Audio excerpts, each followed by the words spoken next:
Dear friends, Vanakkam. First of all, I'd like to thank my very young friend here for such a generous introduction. I don't know whether it'll help me or not, but I'd also like to tell friends from the police and the IB that everything I'm going to say is constitutional and lawful, and this country is still a free country and a democracy, and we will exercise our right to have our own opinions and express them. Friends, on 15th of August 2022, when the country was subject to this entire tamasha, we've had many tamashas in the last 10 years, many tamashas enacted from the top of Amrut Mahotsav, 75 years of independence. I was in the Sabarmati Mahila jail. And that day, many of us got ready, the women got ready early because we wanted to have a flag hoisting. And we went to the jailer and we said, why is there no flag hoisting in the jail? And they said, there is no flag hoisting in the jail. There's only flag hoisting when the district collector comes. So we argued, we protested, but there was no hope. So we went back and started discussing things. And as the day progressed, 15th of August, there was a lot of agitation amongst some of the women prisoners.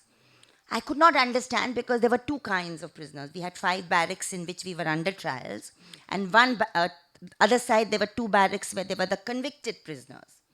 And there was a lot of agitation in the convicted prisoners, and I wanted to know what was upsetting them. About 15 or 20 of them were crying and they were very upset and angry. Gujarati, so I can speak Gujarati, that's my mother tongue. So I sat and I asked them, I said, what is the problem? 21 of them had been waiting for remission for the last 5 years, 6 years, 4 years, 3 years. In Gujarat, there are only 4 days you can get remission. Either it is 26 January, 1st May, Gujarat Divas, Independence Day, 15th August, or Gandhi Jayanti, 2nd October. So they were hopeful that 75 years of independence, they had sent repeated requests to the secretary, law secretary, chief secretary. They had not got it. And these were women who had served 14 years, 16 years, 18 years in prison for individual crimes. But the remission did not come. 2 days later, we discovered in the jail, when the newspaper, because the newspaper comes a day or two late in jail, we discovered that 14 convicts in the Bilkis Bano case had been given remission. Friends, I cannot even tell you the kind of anger there was amongst these women. They almost said, we'll organize a protest. I was just watching and documenting it, watching them, writing down.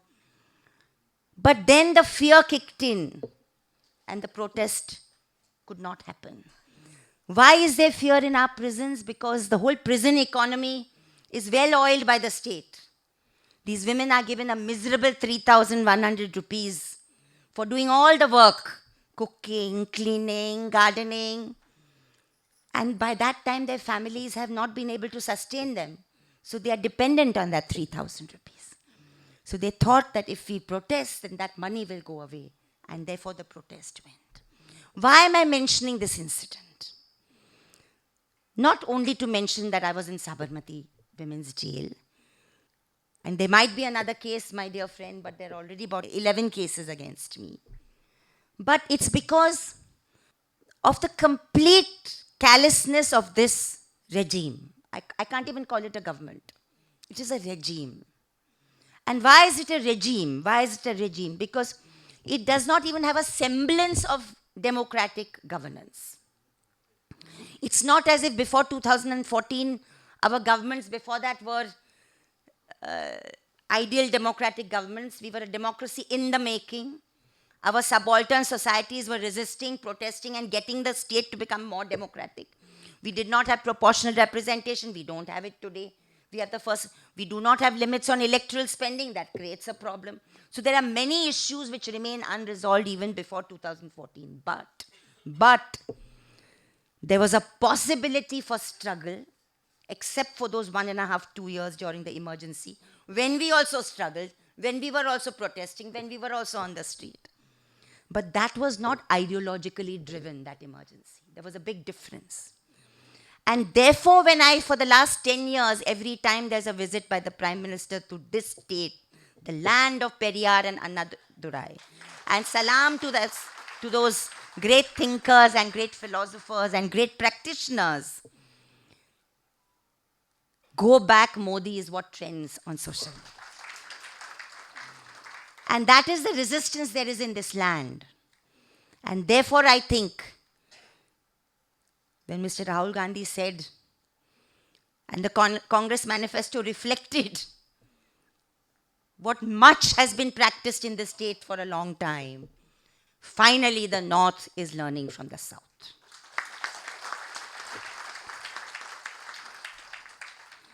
Friends, is it the end of the show? Is it the end of the show? Is it the end of the road? We hope so. But I think we still need to struggle in the last 4 rounds of the election.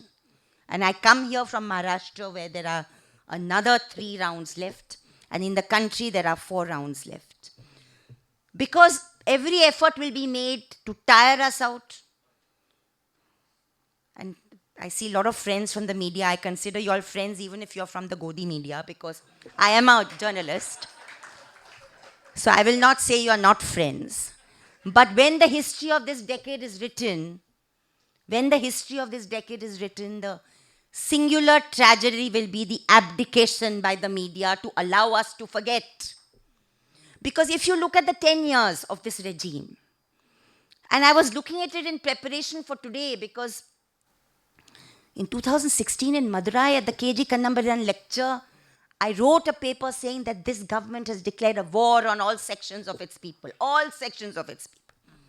So while the disgusting, deplorable, unlawful, unconstitutional speech made in Banswara needs to be prosecuted, and my organization has demanded it like many other people have demanded, I think it is also the most sickening diversionary tactic that is being employed.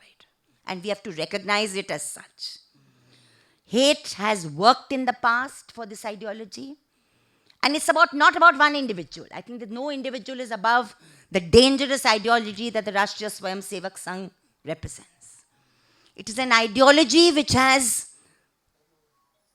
formulated itself on the horrors of Mussolini's fascism and Hitler's Nazism, but it has actually worked an organization for 99 years, driven and founded on hate, othering, and exclusion.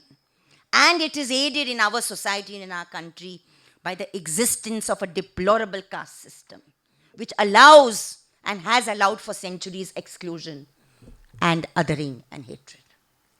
That is why, in one sense, the Indian form of fascism is even more dangerous, because it is backed by a societal thousands of years of possible agreement with the kind of fascist arrangement that might come about. And therefore, it's very, very important that we don't lose the opportunity in 2024. Friends, what do we say about unemployment today? What do we tell young people today? My generation who has seen a better time. And whatever it is, whatever people might say, Rajdeep Sardesai or anybody else, it was never such a hopeless time, either in terms of lives or statistics. 65% of our youth unemployed. I mean, how can a government escape that scrutiny when it's going to the election? But it is trying to do that. And the media is helping it do that by not reminding this government about what happened in Bihar in January, what happened in Uttar Pradesh. I'll just remind this very, very learned audience that when angry Bihari youth came out on the road and burnt railway coaches because 1.25 crores of Biharis applied for just 45,000 jobs in the railways. And do we know there are 25 lakh vacancies in the railways? 2,500,000 vacancies which the government is not filling. Because they want to hollow out our public institutions and privatize even transport. And they want to create a frustrated youth that will be willing to be mobs on the street and not be thinking active citizens. What happened in Uttar Pradesh and Lucknow a few months ago, when the application again for the BPSC examination, suddenly the paper leaks. Suddenly the paper leaks. And what are the figures? 48 lakh people were going to sit for that exam. Again, the vacancy was just 60,244. And suddenly, just the day before, when they reach their centers, they are told no examination because the paper has leaked. Who is responsible for the leak? Government. 400 rupees into 48 lakhs. They have already paid for the forms. Who is going to answer these questions? Let's talk about hunger. Let's talk about nutrition. Let's talk about inflation. Let's talk about the Agniveer scheme. Federalism, the attack on the state's autonomy. Tamil Nadu led the battle. Kerala, Karnataka followed. And I would like to salute the leadership of the DMK here when they made that slogan in the election, 28 Paisa Pradhan Mantri. Because that is the real issue in this election. It's not just about a clever slogan. It is also about understanding what the real issue is. The real issue is not about Mughals, Aurangzeb, as Prime Minister said yesterday. And if at all you want to use a symbol like the Mangal Sutra, which is important for many women, for thousands and hundreds of women, then let's talk about the Mangal Sutra when the Notbandi happened. And suddenly the informal sector was destroyed and the ready cash of people was taken away.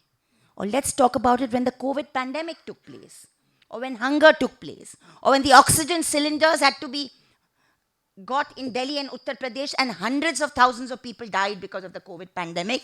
And as many as 600 of our migrant workers had to walk home because of a shameful decision again by the Modi regime without consulting states about what should be done when this country is faced by something like a pandemic. So you don't believe in cooperative federalism.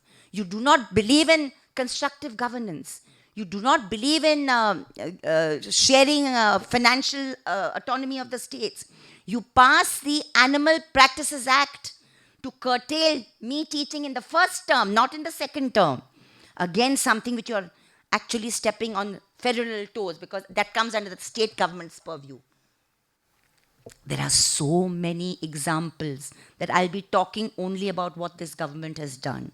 And what we need to talk about today is how we need in the next 3.5, 4 weeks to return the discourse to the issues that matter away from the hate speech that is deliberately being perpetrated. Friends, it's not surprising to me that this kind of hate speech was resorted to. The results of the first phase were out. The second phase were no better for the ruling party. And they still feel, and unfortunately our people have responded to hate before. And I think therefore we need to, in the short term, middle term and long term, speak about how we will create an electoral population that will not respond to communal rhetoric and hate. That we will not suddenly decide to vote for a government which is inept and incapable of governing simply because an identity is thrown at us and a stigma and a slur is put against our minorities. Friends, 200,000 Indians have illegally migrated to the United States in the last 5 years. Illegal migration. 7 lakh Indians have gone because they can't bear to stay in this country anymore. And what are they talking about? What are we speaking about? We are losing our talent. We are losing educated young people because they feel this is not a climate where they want their young children to grow up in. And it is not just Muslims who are migrating. Look at the figures. It is also the majority community that is migrating. They don't want to get into any complications. They don't want to resist. They don't want to protest. They don't want to fight. But they want to have a better future, so they have gone. Friends, 2014, this government was voted to power. Remember that election campaign of the Prime Minister-elect. It also was peppered with hate speech like Ghuspetia and all the rest. It's not something new at all for this person. Remember the first election speech he made in September 2002 after the state-sponsored carnage. In Becharji, Mehsana district, he called relief camps baby-making factories. So it's a long history, because if an ideology believes that this kind of hatred can work, then it shows the weakness in our people and it shows the weakness in our democracy. And that is a challenge for progressive forces like us. Within 2 weeks of the Prime Minister Modi being sworn in 2014, in my state, in the city of Pune, Mohsin Sheikh was lynched and killed. Thereafter it was Akhlaq, then it was Junaid, then it was Tabriz, then it was Pehlu Khan. And the list is long. But we are not given the time to grieve, we are not given the time to hang our heads in shame, because the media is allowing our people to forget. In 2016, a historic movement broke out from the streets of Gujarat. I don't know how many of us remember it, the Una movement. Because there was a public thrashing of those young Dalit professionals who, for their profession, they simply use the cow's carcass for their living. And it's an age-old practice. But no, because of the kind of sanction given by this regime, they were thrashed. And a young leadership emerged in Gujarat, Dalit leadership, to challenge it.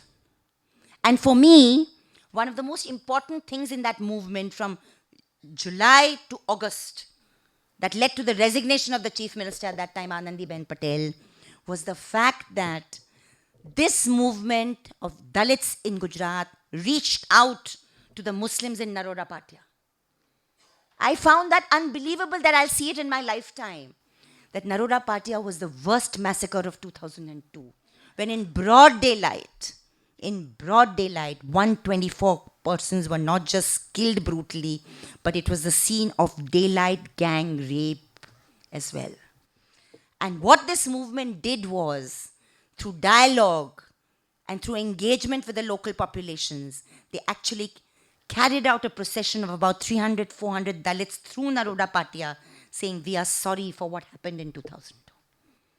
It was unbelievable. But that is the kind of politics we need. That is the kind of mobilization we need. And that is the kind of mobilization that will give life to the words of the analysis that we've heard, that what we are seeing in the manifestation of an RSS government is actually a counter-revolution.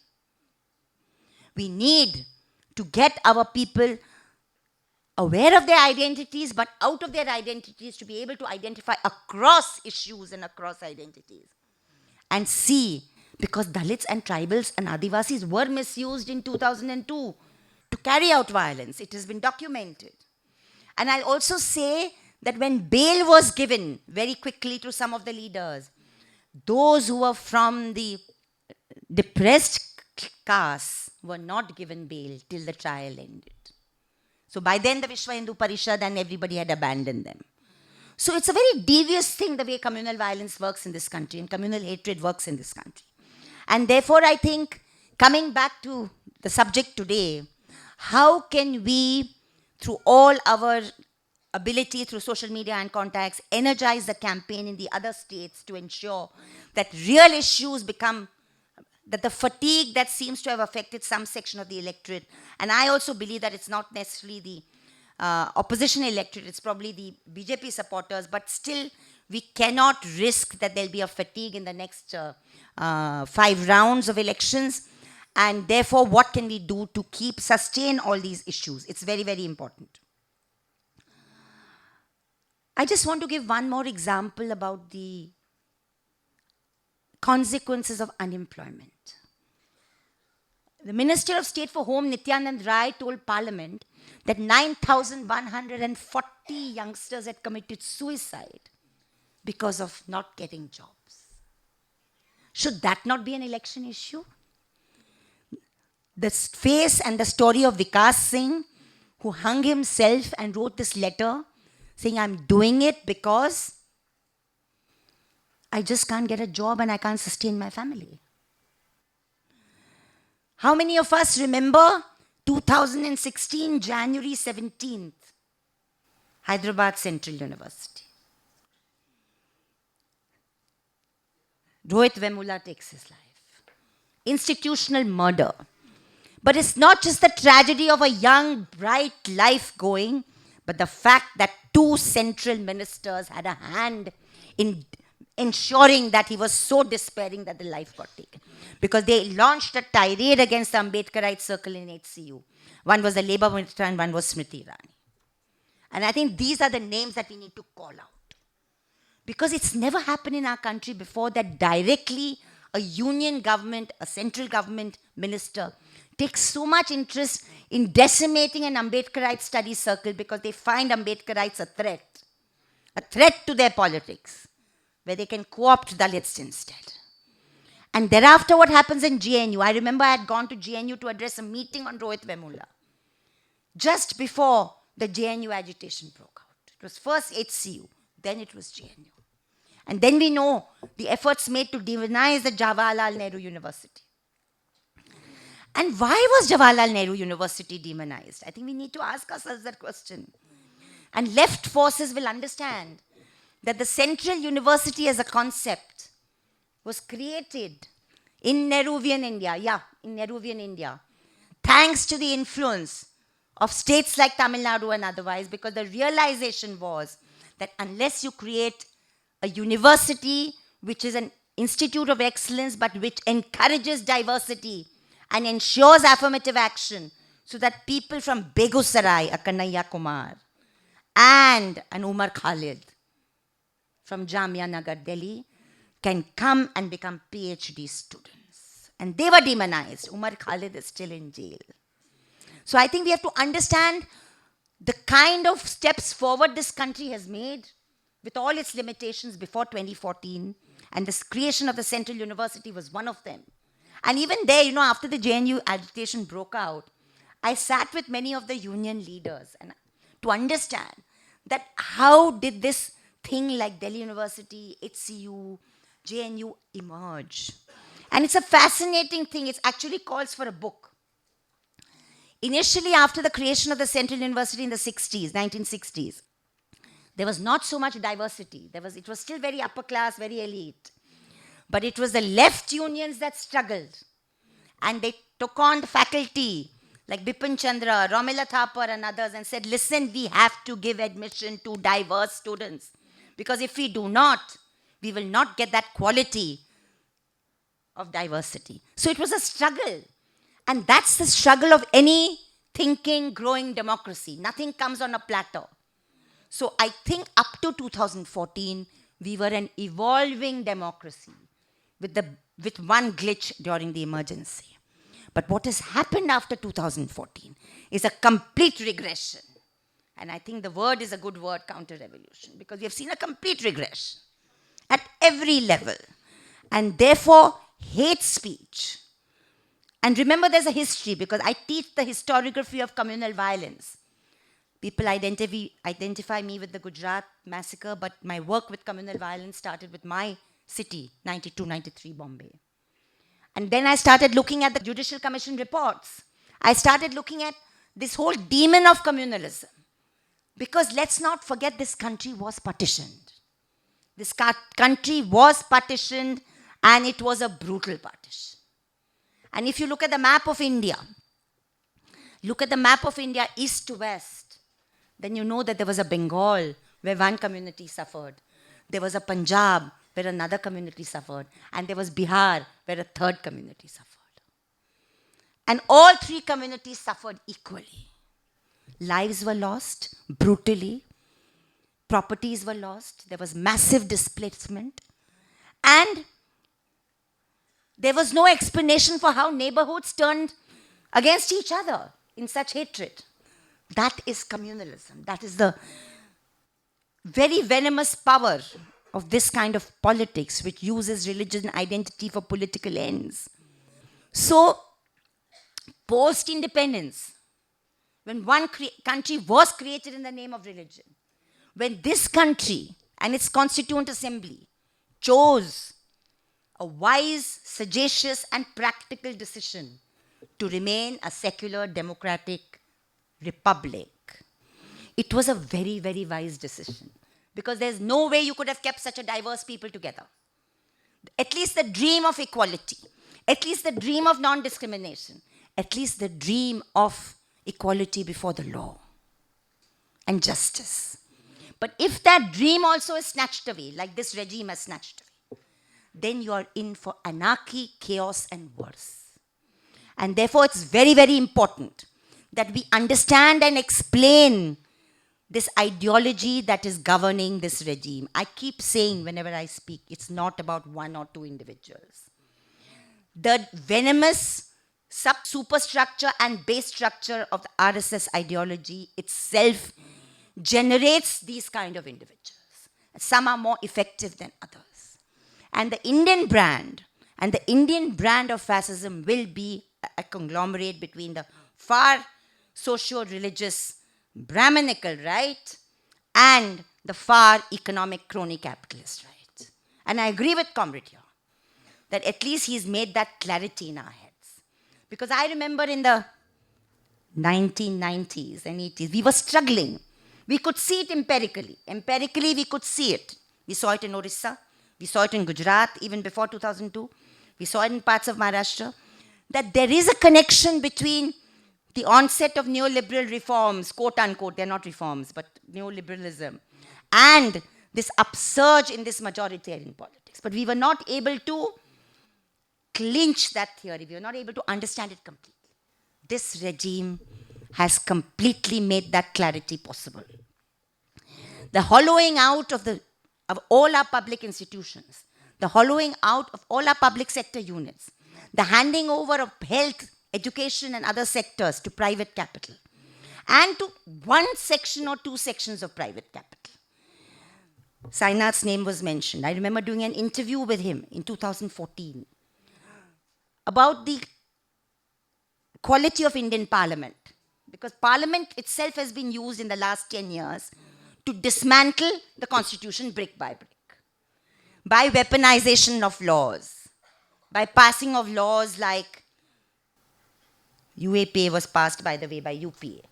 And that's the other thing we need to remember as we go ahead and praise the Congress manifesto as we are doing, that you promised after Gujarat that you'll repeal POTA, but within 2 years in 2006 you bring in UAPA. And at that point, the only parties that had opposed it were the left and I think the DMK in parliament.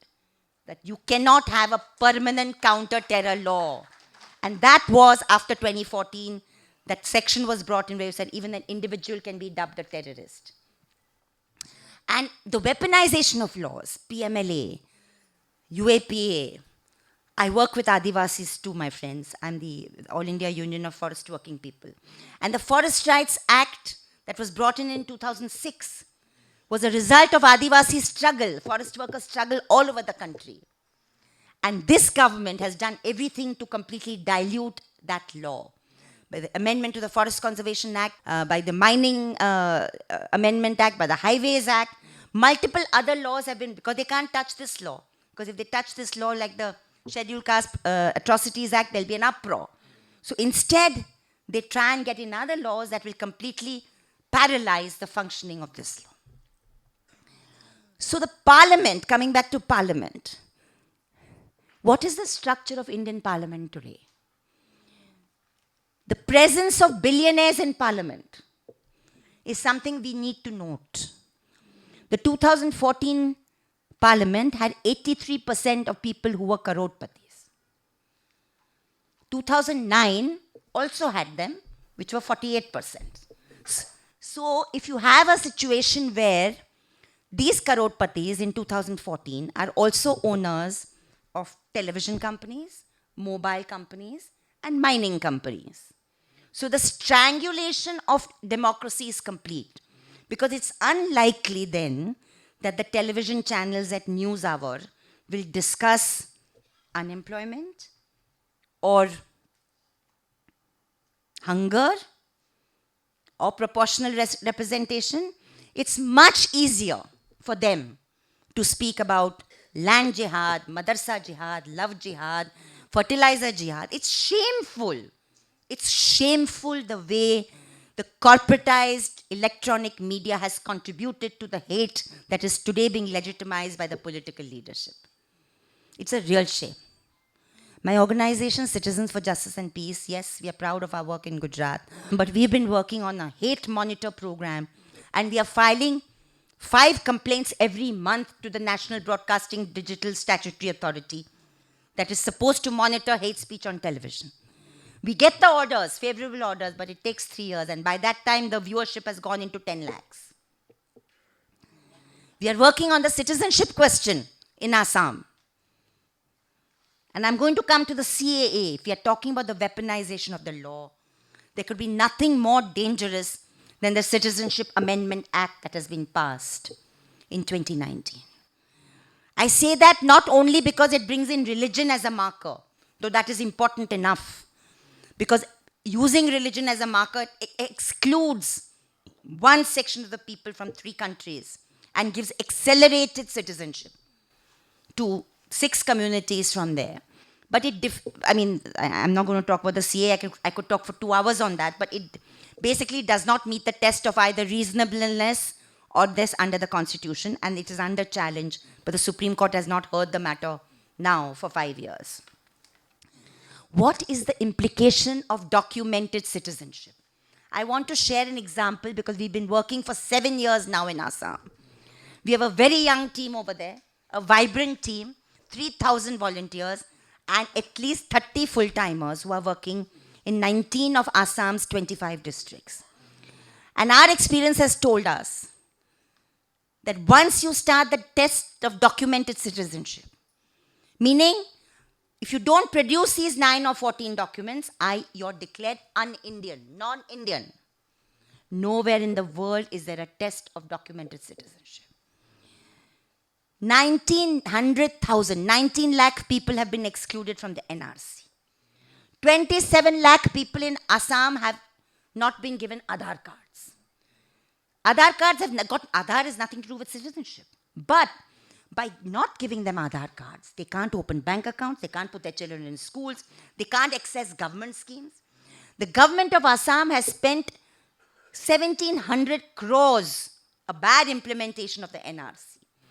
And unfortunately, the Supreme Court of India has also had something to do with the way it has been encouraged. So what bothers me is that today there are 22 lakh people in Assam, 19 lakh from the NRC, 22 in the D voters, and 22 declared foreigners. And we are helping them in the foreigner tribunal. Last year we managed to get 25 people declared Indian. We are one small organization. What happens if suddenly this government comes back to power and decides to send all those who are facing cases to detention camps? And what will these detention camps be used for? What if an all India NPR and NRC is declared as was threatened by the Home Minister when CA was first filed? Remember his chronology speech. So friends, there's a real danger that this government, if it comes back to power, we will not see democracy as we know it. And there'll be further weaponization of the law. And you'll have a whole section of our people who will be rendered non-citizens and probably be used for crony capital. That's my only worst case scenario I can see, because what will you do with so many people? And please understand, and I tell this to my non-Muslim friends, that once the test of documented citizenship begins, it's not just Muslims who will be the target. It'll be working class people, farmers, agricultural laborers, fish workers, migrant workers, Dalits, Adivasis, all sorts of segments. This is our experience in Assam. So I think we need to be very, very clear about the threats of this regime. I don't think I need to tell this audience about it. But how do we ensure that in the next 5 phases of the election that are left, it actually is the end of the show for this government? That is the real challenge. Friends, I want to come back a little bit to hate speech, because I mentioned partition and I mentioned post-partition, the choice India made. And then we've had bouts of communal violence. Jabalpur was the first, then we had Ranchi, then we had other small incidents. And then in the 1980s, suddenly, you see the face of the Indian state changing, in the sense you have seen a communal behavior manifest from the police force suddenly. When you see Aligarh, the violence, Muradabad, then you see Bhagalpur, then you see Meerut, Hashimpura, then you see 1969 Gujarat was also very bad, when you had a lot of targeting and biased behavior. So the legacy of partition has been that this festering non-resolution of quote-unquote resentment towards Muslims has not been dealt with in a societal way. And I'm mentioning this because I think it's a challenge for all of us who are people's organizations and all, that we have to have a secularization of society. We have to have a dialogue about the conflict that has happened. Partition was something huge. We need to talk about it so that this festering hatred is removed. Every single bout of communal violence or pogrom has been preceded by hate speech. And that is why we fear when we hear this kind of orchestration of hate speech again and again and again, especially by somebody who's the Prime Minister, that it actually is a precursor to some violence that might take place against our minorities. And unfortunately, in the past, there's also been this situation, not now, not under this regime, but where minority communalism has fed into majority communalism. So it's a challenge for all of us that minority communalism, whenever it raises its head, we have to speak against that also. By constantly saying it does not have the same threat as majority communalism, because it cannot change the structure and the nature of the state. But because ordinary people can go towards the right, if they see minority communalism, we have to also, on principle, stand against minority communalism. So it's complicated. It's difficult. It's a nuanced battle. And it's a battle that really needs to be fought at the level of society, mass organizations, and political organizations. Political organizations and political parties cannot ignore the communalism in our midst. The political parties need to deal with it in their cadres also. Because then the ideology will be strong, then the ideology will be the same, then it will not be possible for hate speech to affect it. My team and I were, day before yesterday, looking at, after this horrible speech on the 21st of April, we were looking at the last 10 years when it comes to hate speech. And you realize that our public discourse has been contaminated. I hope in Tamil Nadu you've been free of it, but I believe it's not the case. Even here it's become very bad because you have some very questionable leaders in the local BJP as well who are kind of constantly using this kind of speech. But I mean, what do we speak about? Do we speak about Sadhvi Pragya? Do we speak about Giriraj Singh? Do we speak about Prime Minister Modi and Shah? Do we speak about Yati Narasimhanand, who in Hinduism's holy city of Haridwar in December 2021 makes a speech virtually calling for the genocide of the Muslim community. And it takes 5 petitioners to go to the Supreme Court to even get an FIR registered, and he's still out there making that speeches occasionally. Then you have that Raja Singh from Goshamal, Telangana, who also makes constantly abusive and unlawful speeches. And he's constantly being taken all over the country by his organization. My state of Maharashtra, particularly because it's politically volatile, has since the last change of government in June 2022, seen hate speeches every week. Because for the right, for the RSS-driven Bharatiya Janata Party, they see hate speeches by fraternal organizations as a method of political non-mobilization because they want people not to think about any other issues. And the police does not act. The courts do not act suo motu. It takes citizens to constantly complain and go to the thing. So how do we collectively resist this demon is the question we need to ask. Yeah, we are filing cases. Yeah, we are filing complaints. But we need to work also at the societal level, in communities, in bastis, in buildings, in towers, and constantly say, listen, this is what the hate is doing to us. We need to have a mass detoxification campaign. which has to be a political campaign, which has to go hand in hand with a campaign on the constitutional rights for all and welfare and social justice for all. And it has to revitalize our historical symbols, the symbols of resistance and protest. What is missing in our midst is this mass contact intellectual cultural program. And I think that is what is making us vulnerable to sway with hate speech.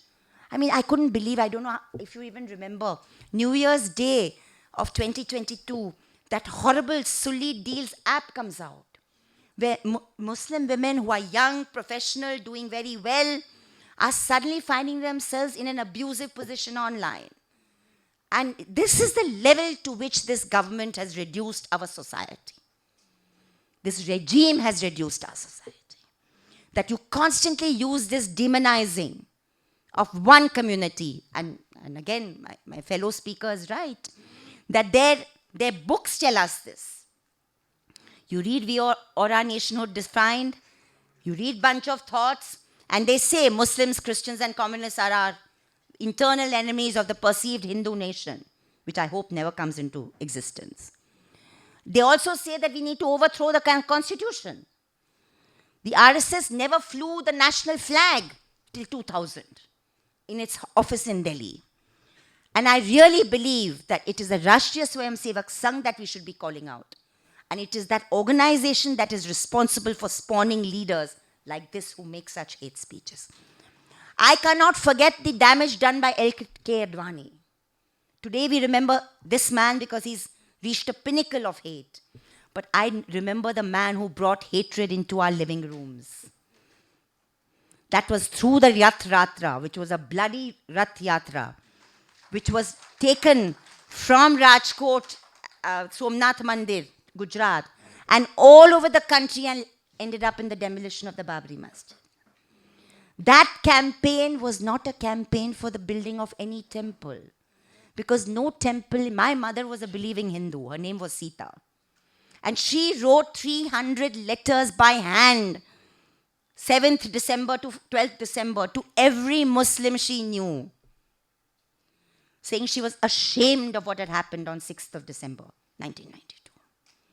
It was a campaign to not just demolish a mosque, which happened, but it was to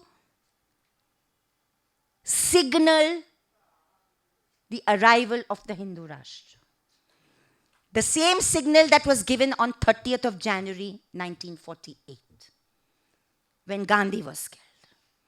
We might like Gandhi, we might critique him, that's not the issue. But the point is, he was a threat to this ideology. And he was a threat to this ideology because he was a man from amongst their midst who spoke about Hindu-Muslim harmony and who also spoke in his own way against untouchability. We may not like it, I critique it, but he spoke against it. So like my young friend was telling me, I spoke this time by video on the 30th of January this year to a group in Tamil Nadu, because I brought out this book called Beyond Doubt on the Killing of Gandhi. Because I learned from my mentor in journalism, Jagan Fadnavis, that there were 5 attempts on Gandhi's life before the one that killed him. And this whole bogus theory that the RSS puts out and Brahmanical forces put out that it is because of the creation of Pakistan. No. First was in 1934 when there was no call for Pakistan. It was because he spoke for a law against untouchability and because he said that if this nation has to be together, it has to be Hindus and Muslims together. So that is something that these forces could not stomach. And in the 5 attempts before the one that took his life, Godse was involved in 3 of them. So it was a definite pre-planned conspiracy. And I lost a very close friend to this ideology that generates this hate. 5th of September 2017, my friend Gauri Lankesh was killed in cold blood. And before that it was Kalburgi sir. And before that, it was Pansare sir. And before that, it was Narendra Davolkar sir. All rationalist radicals, all of them. Only one of the killings, Narendra Davolkar, was before 2014. Otherwise, all happened under this regime. And why were these individuals a threat? They were a threat because they stood out and spoke truth to power. and called out the politics of regressive counter-revolution that we are talking about. Gauri said that I'm a Lingayat and I'm not a Hindu. She said that. Kalburgi, I don't know how many of you know, but M.M. Kalburgi sir is responsible for the most amazing work of translating 20,000 vachanas of Basava, which is old Kannada, into modern day Kannada. And now those vachanas are available in 15 world languages, including English. And why are vachanas a threat? Because vachanas, like so much of our rich resistance movement and literature, speaks against caste, speaks against discrimination, and actually valorizes work and says that any caste system that does not respect work with the hands is no system at all. And therefore they can't stomach Basava, they can't stomach Kabir, they can't stomach Narayan Guru, they can't stomach Shahu Maharaj, they can't stomach Tukaram, they can't stomach Shivaji, but they will co-opt Shivaji. They will co-opt Shivaji. And I know there's a speech given by the veteran trade union leader S.A. Dange outside Calico Mills in Mumbai, Bombay, not Mumbai then, Bombay, 1951, where he says, Tyanche Shivaji, Amche Shivaji. Means, their Shivaji, our Shivaji. Let's remember the real Shivaji. So the poison has been happening for a long time. The anti-cow slaughter movement, Arya Samaj movement, and the counter-mobilization among the Muslim radicals also we have to criticize and call out. So I think these two communalisms have fed into each other and resulted in partition. And we are left now with a society that is not reading enough, not informed enough, and political parties that are not leading intellectual movements to educate the people through culture, politics, and history. And that is the need of the hour. Let's not forget that this man who became Prime Minister in May 2014 went to that temple in Kathmandu and did a Rudra Abhishek at state cost, where sandalwood and ghee was bought for 2-3 crore rupees. I mean, so in one sense, this regime has tried to signal that it is already a Hindu Rashtra in so many ways. But I believe that this country and our people are resisting. The last 10 years, we've seen many, many struggles. We've seen many struggles. Adivasis have resisted, workers have resisted, and let's not forget the historic anti-CAA movement, which began in Shaheen Bagh. I say salam to Shaheen Bagh and the women of Shaheen Bagh. The state might have crippled that movement, but the legacy remains, and young people are still in jail suffering for it. And then the farmers' movement. The farmers' movement that actually brought the government to its knees. So it's not that there has been no resistance. There has been resistance.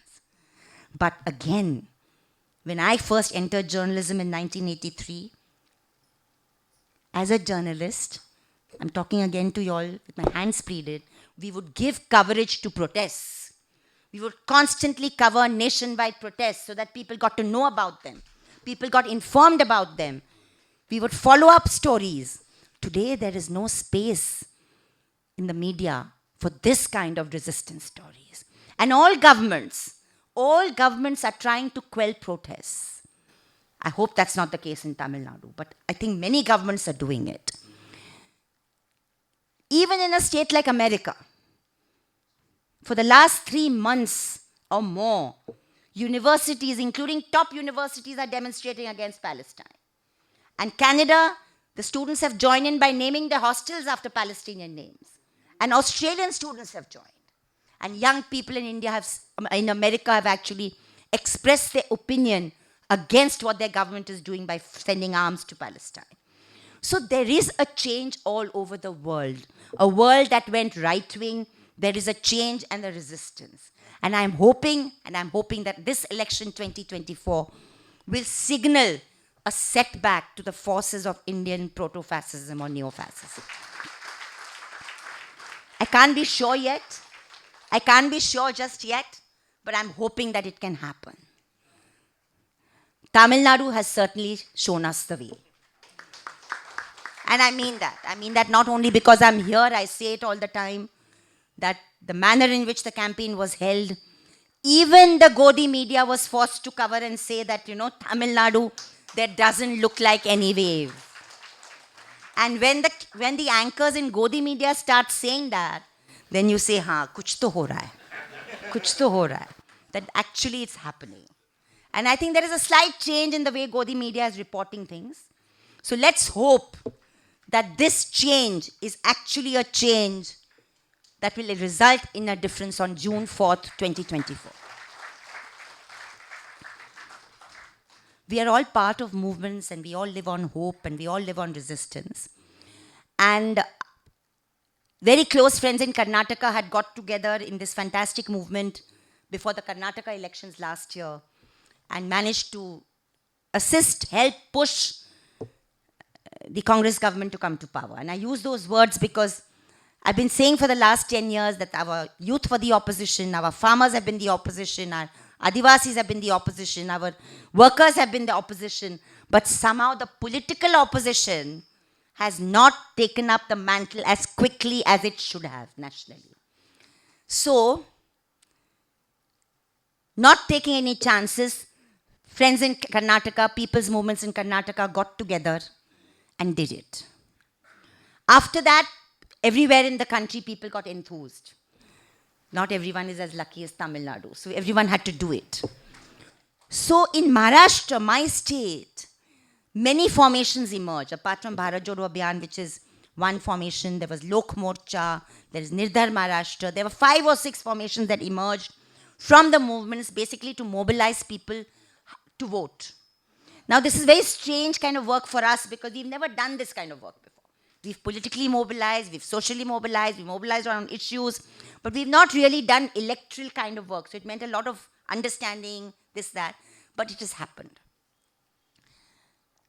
Through this whole process, one of our concerns was in Maharashtra that the Dalit movement, the Republican Party movement, is very, very fractured, and that means sometimes division of votes. Muslim community also sometimes candidates come up and there's a divided vote. AIMM comes, etc. Muslim community, we didn't have to worry too much because the Muslim community across the country has silently made up its mind this time to do tactical voting. But we were concerned about the Dalit community, very concerned. I'm very, very happy to tell you that last Monday, I was telling them to my friend when we were coming from the airport, that last Monday, 22nd of April, those senior Dalit leaders, Shyamdada Gaikwad and others, Wagmare ji, who had formed the Panthers in 1970, they came together, about 60, 65 of them, had a 5-hour intensive conclave, and they announced the formation of dissolving all their local outfits and forming the Progressive Republican Alliance Stroke Party. And they said that we will go across Maharashtra and ensure that the votes go to the India Alliance. And we appeal to other Ambedkarite organizations, and you know whom I'm referring to, I don't have to say it, to not divide the vote. To not divide the vote. So I think there is a realization that if we do not do this at this point, then there's a real danger to each one of us and each one of our movements. Since 2014, I've been saying from Gram Panchayat, Zilla Parishad, Assembly to Parliament, this force cannot be in any seat anywhere. Because this is not a normal political party. This is not the kind of political party that you can have a dialogue with. This is a party that intrinsically exists to overthrow the constitution, that intrinsically exists to overthrow democracy. And it's so dangerous, you just have to read D.R. Goyal, you have to read Devanur Mahadevan, you have to read Purushottam Agarwal, who have been in the RSS in their youth, and who've come out and told us that it is, I don't know how to express, look at Tamas. I urge young people to watch Tamas. It was a serial made by Govind Nihalani in the 80s. Finally telecast by Doordarshan after much struggle at 10 p.m. in the night so nobody could see it. And it is a frightening depiction of what RSS Shakha does to a human being. Because I'll come back to the subject of today, which is hate speech. Hate is not a normal condition. Hate is not a normal human condition. We might get angry with each other. We might get upset with each other. I might hurt somebody I love very much because I'm a human being. But hating somebody, pathologically hating somebody, and being brought up from age 9, 10, 11, 12, 13 to hate is not a natural human condition. And therefore, this perversion of psychology, physical human beings, and relationships is what this ideology represents. And therefore, it has a potential, and it has done that damage. In many, many parts of the country, that damage has been done. So even if we succeed on June 4th, a lot of work remains to be done to detoxify the entire environment. I mean, families have been broken, friendships have been broken, communities have been broken. The WhatsApp university, I mean, I don't have to tell you this. So the damage is very, very deep because this hatred has been sanctioned from the very top. But the process for it began in the 80s, like I said, when you actually witnessed pogroms, when you saw police officers behaving differently, when you saw educational syllabuses change, because you realize that fascism does not come in one fell sweep. Fascism comes by slow infiltration into institutions of governance. So your police officers, so your teachers, so your lawyers, so your judges actually believe in the ideology which is not the constitution. And hence it's a huge, huge task ahead of us. I believe we are up to it. I believe there is enough in India, enough on this soil, because let's not forget the history of this country for 3,000 years. It's not just independence and the freedom struggle we are talking about. The Shraman and the Brahman has been fighting for the last thousands of years.